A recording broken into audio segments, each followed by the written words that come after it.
அநியாயத்தின் எந்த உச்சிக்கு போவார்கள்?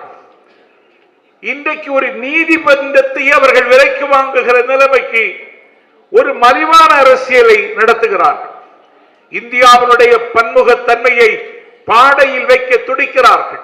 ஒரே நாடு, ஒரே மொழி, ஒரே கலாச்சாரம், ஒரே ரேஷன் கார்டு, ஒரே பத்திரப்பதிவு என்று சொல்லி ஒரு அகண்ட பாரதத்தை கோல்வாக்கர் கண்ட நினைவை கோட்சேவின் இந்தியாவை சிருஷ்டிக்க விரும்புகிறவர்கள் இன்றைக்கு அதை நடைமுறைப்படுத்துவதற்கு நினைக்கிறார்கள்.